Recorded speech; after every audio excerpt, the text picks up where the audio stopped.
technology enhances the design process. Jack was a graduate from 1977 to 81. He actually gave me the tour of the building because the buildings looked a lot different back then.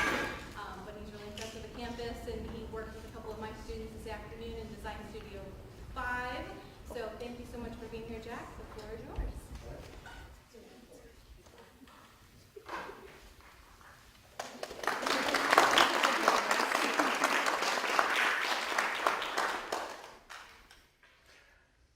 Okay, thank you for inviting me to come this afternoon. I remember in 1977, fall of 1977, sitting in this exact same room every Monday night for the lecture series. So it was the highlight of my week coming to the lecture series. So saw a lot of great people. Hopefully I can come somewhere close. So a little bit about me. Again, graduated in Ball State in 81, and for some reason right after I graduated they had to tear the dorm down that I lived in. Don't know why. So graduated from here, moved to Indianapolis, worked for various architectural firms for 10 years, then decided to do my own thing, open up my office in 1991, and then 10 years later decided to pack up and move to Austin, Texas, to open a second office there. So still live in Austin. 6 years ago, I decided to sell the majority of the Indianapolis office to Julie Berry, who's sitting in the back. So still have the two offices. So in our line of work, we do some retail, some hospitality, some healthcare, but the majority of our work is corporate interiors, office space. So this graphic here shows you sort of our approach to interior design. So we do interior design and architecture. Workplace strategy is sort of the conceptual side of office planning. And then also facilities move management, so a lot of churn work. And this is circular because sort of our approach is that we never finish a project. So one project we design, build, then we start measuring and evaluating, setting up the next project. And so the facilities then comes along and we help coordinate all of that. So our goal is to find clients that have lots of space and that we sort of never leave. So at Eli Lilly, we've had people on site full time for over 20 years. So this is a list of our, or some of our international clients. So you can see Lilly on there. Lilly is a big Indiana client. In the Austin office, we have Accenture. So we do Accenture projects all over the country and have, at any given time, 6 Accenture projects somewhere along the design process. So a couple quick examples of sort of our work. This is a project that we did in Austin. So very collaborative, very high tech when you get to Austin. And then sort of the coast to coast, this is a project that we did for Accenture in Lower Manhattan. And we seem to always have at least one project going in New York at any given time. Opposite coast, this is the headquarters for Kashi, the cereal company. So this is in San Diego, looking over the Pacific Ocean. And then this is the Austin office. So hopefully you can see that there is a wide mixture of styles. So we typically like the projects to speak more about the client than the design firm. So we'll get into sort of our approach to technology. So early in my career, I was told the story of the three-legged stool, and this is how projects are done and design firms relate to clients. So in the three-legged stool, you have cost, quick, or quality. So the story goes that a client can pick two of the three, not three of the three. One of these things have to suffer. So you can have it cheap and quick, but it's not going to be good. You can have it good and cheap, but it's not going to be quick. You can have it quick and good, but it's going to cost you a lot. So when I originally heard this 30-some years ago, I sort of bought into it and said, yep, that makes sense, that's right. But as anyone knows me well, is that I never take things the status quo. And just because we've done things a certain way means that we're not going to do them that way again. So our technology approach has always been to try and improve each one of these three legs so that none of the three has to sacrifice for the other two. So in the cost is we have detailed communication with minimal effort.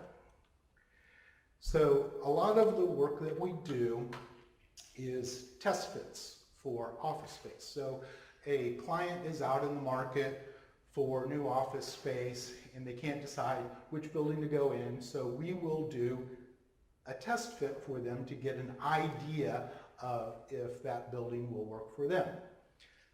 This work is, I would say, sort of a commodity. It's very low price because most of it is speculative, that we don't know if that project is ever going to be built or not. So traditionally, it's we get 10 to 15 cents a square foot for doing a test space plan, which is not a lot of money, but that's sort of what the market will bear. So our marketing approach is not to try to decrease the fee, because that's very self-defeating, is that if someone says, I'll do it for 10 cents, next person comes along, I'll do it for 9, next person comes along, I'll do it for 8, and then all the design firms end up losing. So our approach is we'll take what the market can bear, 10 cents, but we'll give more for that same price. So we managed to find a test fit done by another firm. So this plan here, not done by our firm, done by our competitors. You can see its layout, has room sizes, a couple labels, done. So our approach is to give them up to 20 pages of information for the same price and the same time for the same effort. So our clients are getting a lot more for their money, not us working for less money. So colored floor plans, and you can see, list out all of the sizes, all the quantities. 3Ds. So very early in the design, first thing the client sees is at this level. So 3Ds, here's a 3D of a test fit we did, and there is the final photograph of the space. Rendering, photograph, rendering, photograph, photograph, rendering, photograph. So you can see that there are minor changes from when we start the design to the end of the design, but still gives a client a real good feeling of what they're getting. So the benefit to us with these 3Ds and the level of detail that we're giving them is even if we present all of this work, client says, I hate everything, that's more knowledge that we have than just giving them a plain 2D plan. So it's sort of like that first plan that I showed, 2D, black and white, one drawing. It's like, what's wrong with it? And the client's like, well, what's right with it? There's not that much information for me to react to. And so that's why we like to give as many 3Ds, get into materials early on in a project, and obviously it changes all the way through. So quick, so we need rapid response, and the rapid response also is more iterations. We like to never stop the design process. So as we go through, even when we get into construction documents, most times we're still designing.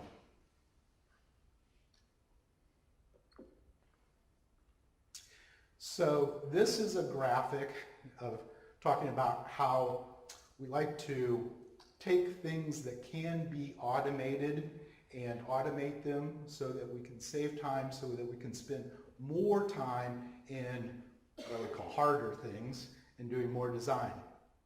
So we've developed a lot of technology tools in-house with consultants. So this plan,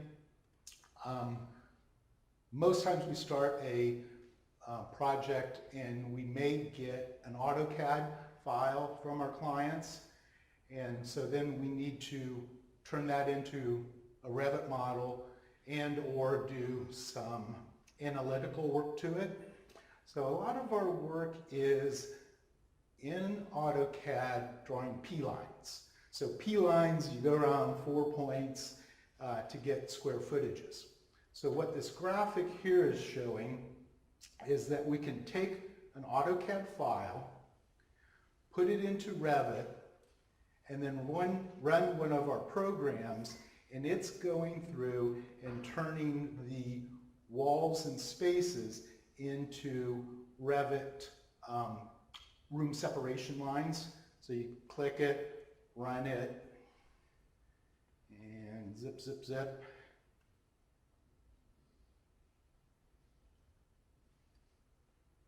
Hopefully, you'll see them all turn orange. So that's the room separation lines. And there. So this plan, that's all Revit lines that were automatically generated from an AutoCAD file. And I don't know anyone that wakes up in the morning and says, I want to draw P-lines all day. Okay, quality. So that's a lot of informed design and intentional design. So what we spent many years on is developing a database where we can store a lot of data, do a lot of analysis on it. So what we do is we take data from the Revit model, export it, put it into an external database, run programs, analytical programs, and then be able to take that information and additional information, pump it back into Revit to drive the model. So what we're showing here is going through and actually doing a space program of quantities, sizes of spaces that are required. So in this database, we keep all of our Revit materials, families, and more importantly, groups. So that when we're doing a space program, what we're doing is going through and doing sorts and filters in our database to come up with as close of a room typical as our client is asking for. So then once we get it into the space program, we can enter in quantities and sizes of those room typicals, and then obviously export then a space program. So right now, going through shopping for a room typical. So there's how we're addressing sort of the cheap, quick, and good design. So all of this gives us more informed design because we're able to pull a lot of information from our database. More iterations. So on the iteration side of things is that we like to explore as much as possible. So my thing on the iterations is that this afternoon I sat and I talked to several students about their projects. So everyone's, or not in this case, but in a lot of cases, you're given a program, you're given a building, and you're supposed to solve the design. So you work and work and work and say, okay, this works, this doesn't. Roll of tracing paper, throw it on the floor, throw it on the floor, keep going. And then till you think that you've iterated as much as you can. So then you go to presentation with your other 15 students, and all of a sudden they iterated different than you iterated. And now there's iterations that you didn't even think about.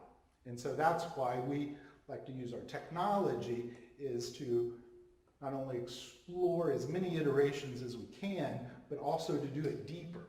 So a lot of iterations may be given up on too early, that you didn't explore it well enough, or it could have been the best answer. More time designing, so we spend the given hours that we have on a project. It used to be 50% of the time was in design, 50% was in documentation. Well, we have flipped that, and now in our firm I would say our time spent in construction documents is well under a third of the time, headed for 25% of the time, meaning that we have a lot more time that we can do design work.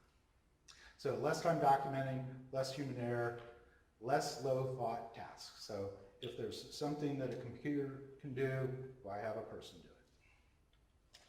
So our tech journey. So I said again, in 1991, started the firm in my dining room with one other person. So another benefit of technology is that technology is an equalizer. So being a two-person firm, we were able to compete against firms much larger than our own. So one of our very first projects, 2 people in my dining room, was a 6-floor project in Denver, Colorado.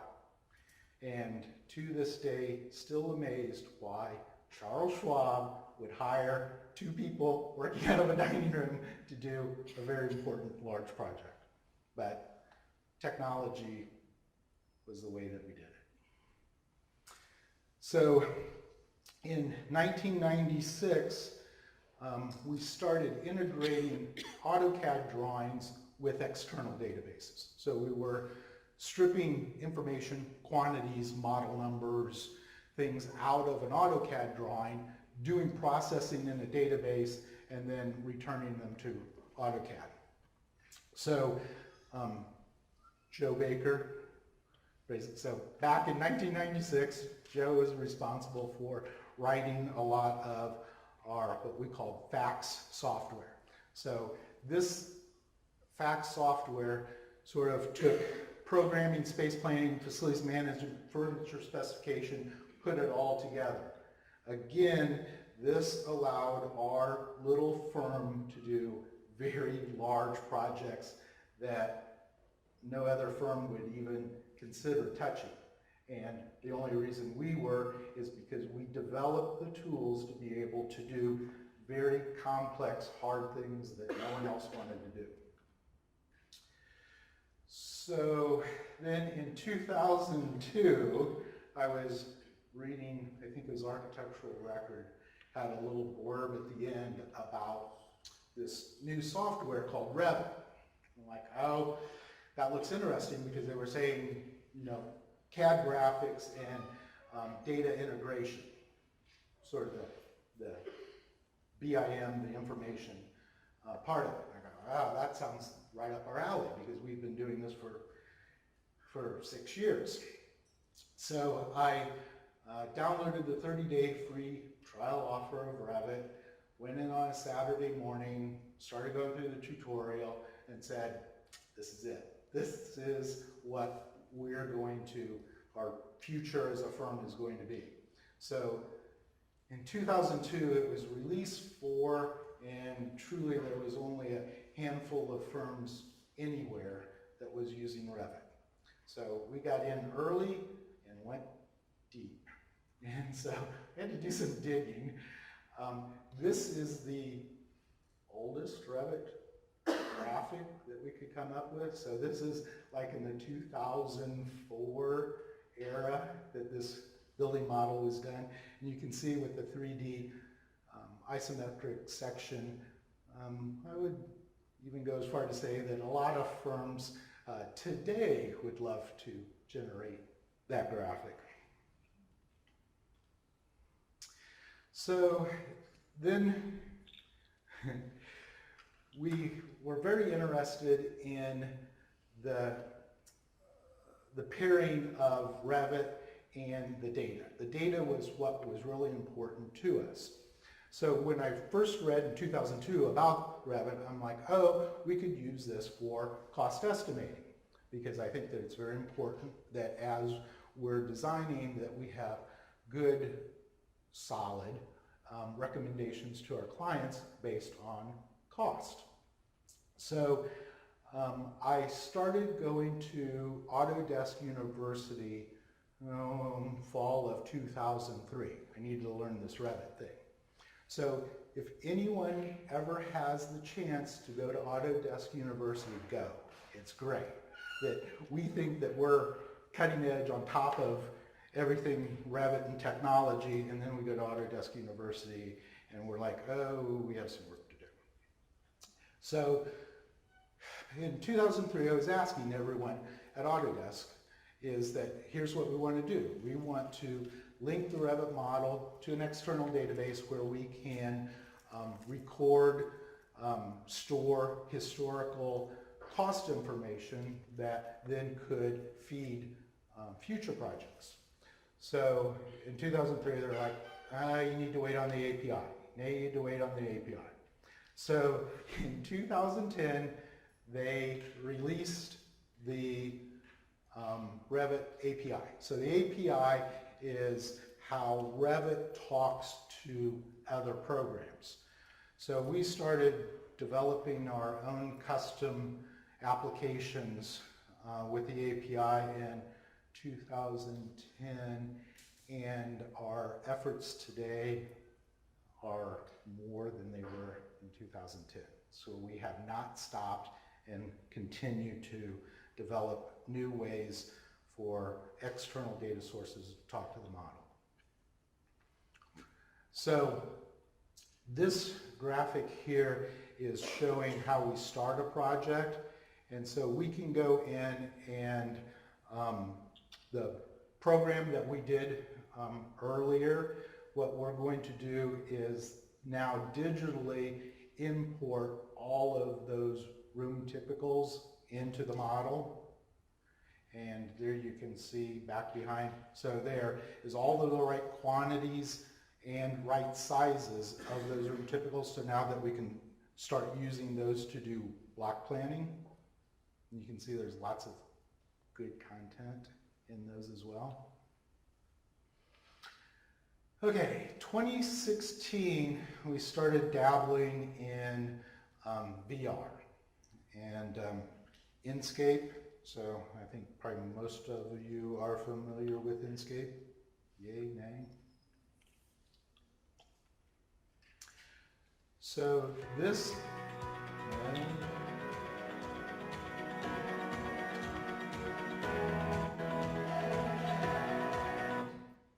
we'll kill the music. So this is a project that we did for Eli Lilly, and this is all modeled in VR. So what we like to do is, again, get very early in the design process in generating materials like this to communicate with our clients. And again, we use VR and these walkthroughs and all of our 3D is a design tool. So it's not an after fact that you do the design and then you do the rendering.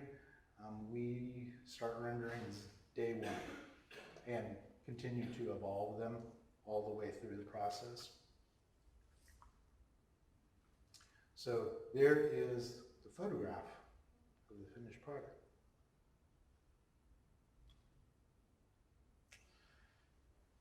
Okay, 2017, Dynamo was introduced. So going back to Autodesk University, 2 years ago,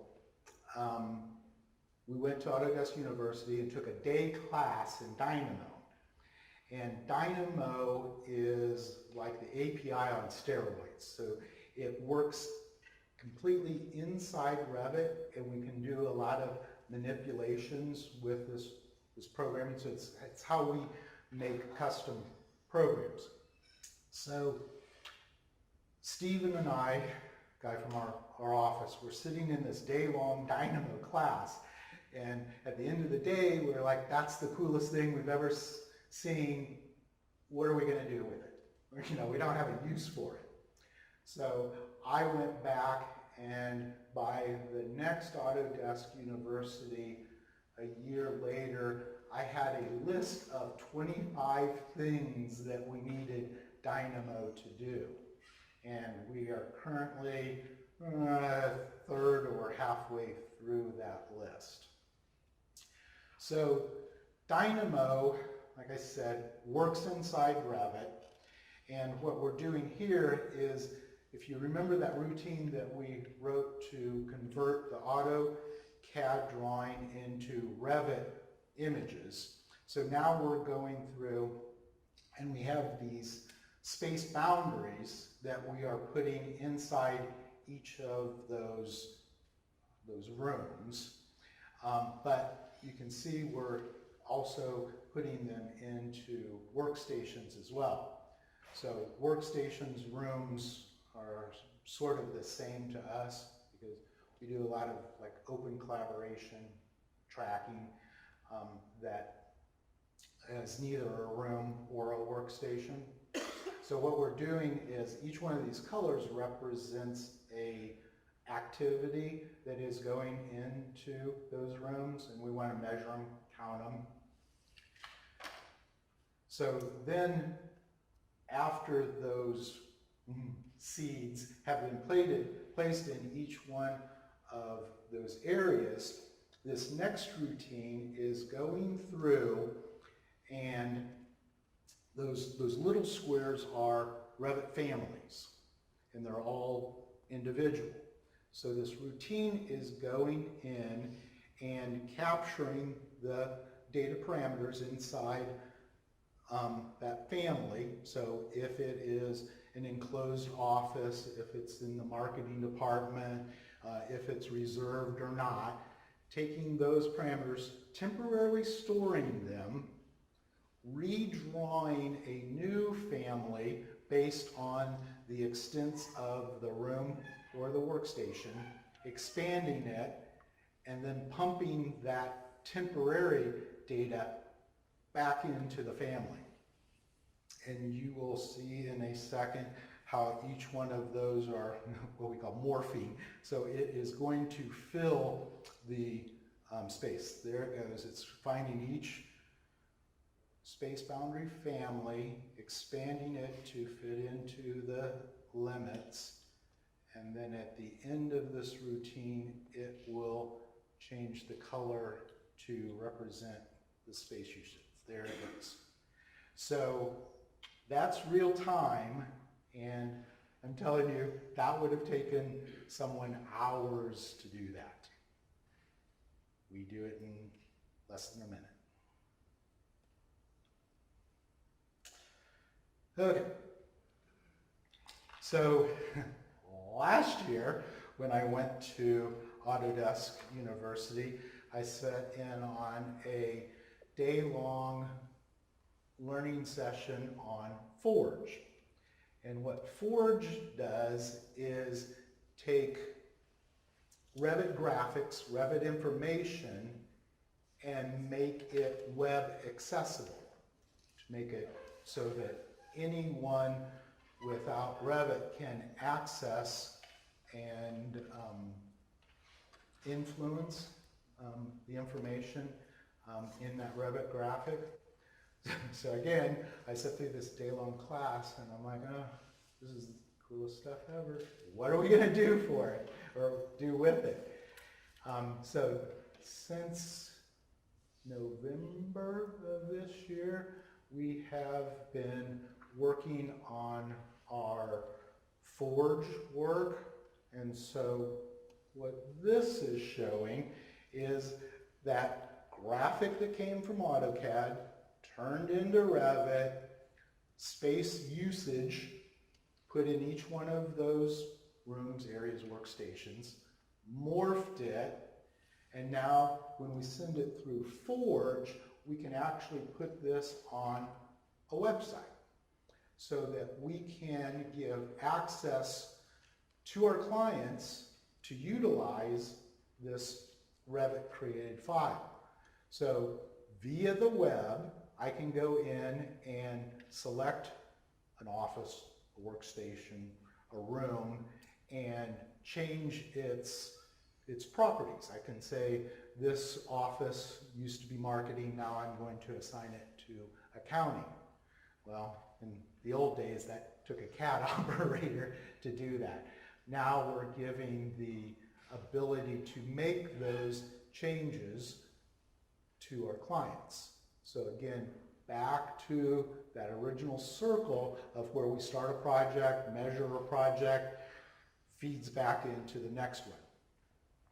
So then with Forge, the what's next, is that we are looking to use that Revit generated model out on the web to give real-time occupancy work, so we can tell what spaces are being used the most, when they're being used, what types of spaces are desired, which ones are undesirable.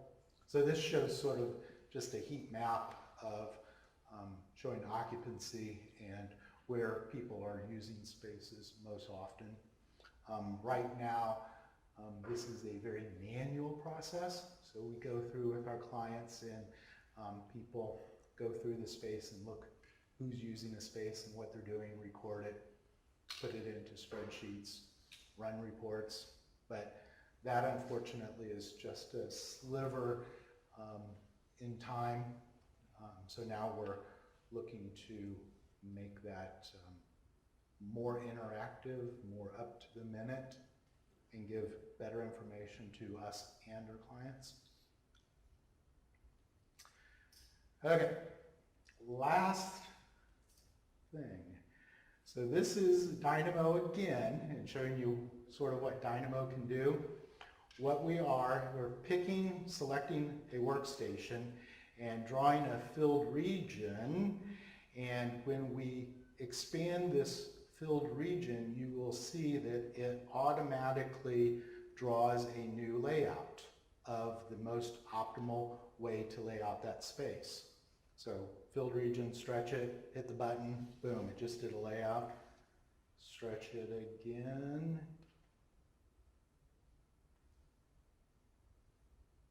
Run the script, and a new layout. So what Dynamo is doing here is it's going through, it knows how big our station wants to be. So this is 6x6 station, and it goes in and it does iterations. So we can set in the program how many different iterations we want it to cycle through. And on this one, I think that we have it set at 10. So it's going through and laying that space out 10 different ways, recording sort of the measurement of how many stations, how well it meets the rules, how well it meets the rules of aisle spacing and all of that, selects the best of the 10 and then places that in Revit. Now you can see that all the stations are turned the same way, which doesn't work. So now Dynamo is automatically going through identifying which stations need to be rotated, and in which direction. So that Revit group knows I'm a spine side, I'm an aisle side, I'm a front side, I'm a back side, and automatically, there it went. It turned all of the stations the correct way. So in, I don't know, how many seconds was that? I laid out 40 stations based on size of workstation, aisle mins and max, and the software figured it out. So for us then this is, we can go through lots of iterations, lay out those stations differently, but this is what I would call a great starting point. I think that we still need, the designer's input on it, but a lot of that thoughtless stuff or simpler stuff, if I can teach a computer how to do it, we should do. So this we are just starting on. This is the latest and greatest. In fact, some people have not seen this before in the back.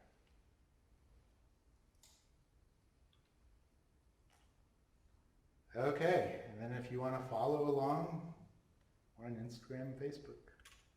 So that's what I had. Any questions?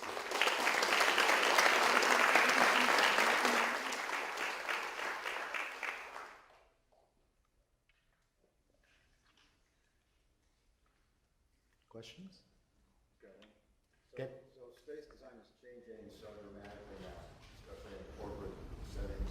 Yeah. How do you guys keep up with the research? How much do you do in-house versus just following along? So we do a lot of, and yes, it is changing dramatically. I mean, our office space today looks very different than it did even 5 years ago. Because it's becoming much more what we call agile, free range, free address. But with that, a lot of the space utilization studies that we do, and then also, of course, we read the white papers and all of that.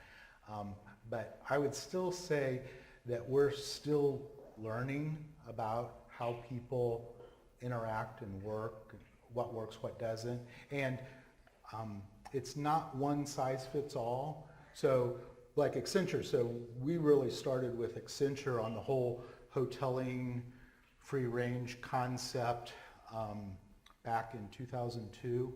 So they came to us and Accenture said, we have an idea of how we want our company and other companies to be able to work. We don't know how to do it. What does that environment look like? So we helped them develop their first agile office. That looks very different than what we're doing for them today. And it was just a lot of lessons learned of, okay, this is working, next time. And like I said, our firm is very progressive, very experimental.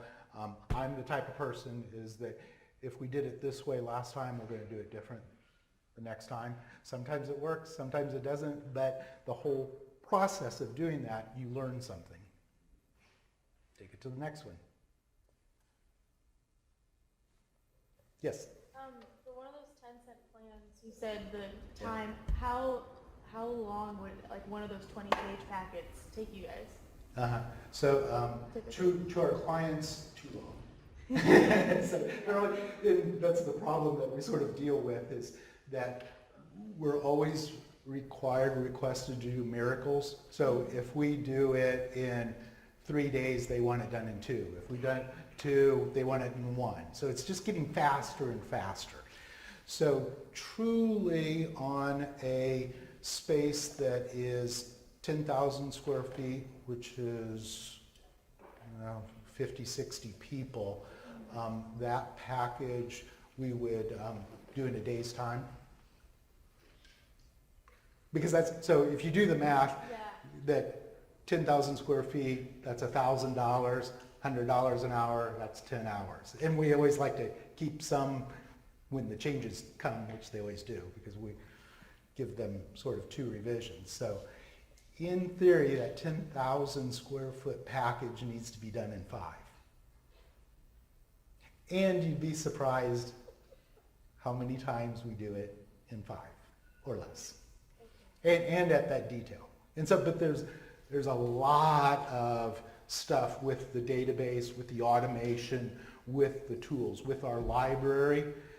Because yes, I mean, you're sitting there, how does that happen? And I'm going, well, I've got things that you don't. We've got a great big huge library and ways to access it. But great question. Any other questions?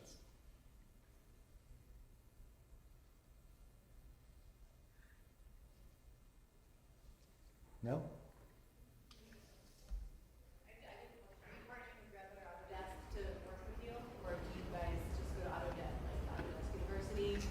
Yeah, so yes, we go to Autodesk University, but also we have sort of a team of programmers that are working for us on various initiatives.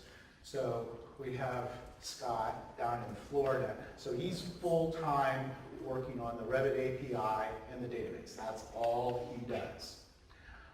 Then we have 3 people in Indianapolis, one of them, Joe Baker, right here.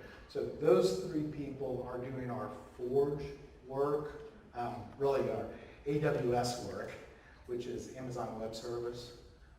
We're cloud-based, so all of our plans and data and everything, we're trying to get onto the cloud so that it can be accessed anywhere.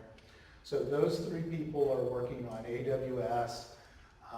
We have a group in Australia that is really working on kind of the Forge graphic of getting things from Revit to Forge to AWS. And then we have a guy in New Mexico that is doing all of our Dynamo work. And they have then access to Autodesk, so they're constantly on the phone and showing Autodesk what we're developing, because Dynamo version 2 just came out. Forge is kind of version 1-ish. And so Autodesk is very interested in what we're doing because they, like me, is like, hey, we've got this cool technology. Don't know what we're going to do with it, but it's cool. And so we're helping them drive what their future direction is. So, great question. Yeah. Additional questions? Yeah. What drew you to Austin? And it sounds like you're seeing all over the world. Does it matter that you're there, or did you go to Austin for a specific reason? Have you ever been to Austin? You should go and then you would know. So, no. Back in 2000, we were doing projects in San Francisco, Phoenix, Orlando, New York, so all of those places and places in between. So I was managing, projects in Phoenix. Great place to do a project. Can't get me to go to Phoenix and live in Phoenix for anything. And same with San Francisco, New York, Orlando, everywhere. So in 2000, we started working for Motorola in Austin. First time I got off the plane, I'm like, where are the tumbleweeds? And so it was, green, hilly, hip, cool, and that was probably July, August of 2000, and January 1st of 2001, 6 months later, 2 cars were headed with as much that they could hold to Austin. Haven't looked back.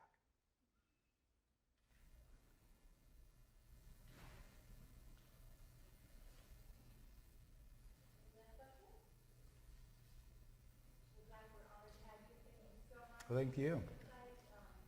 So hopefully you at least learned something or saw something that you didn't expect. All right, thank you.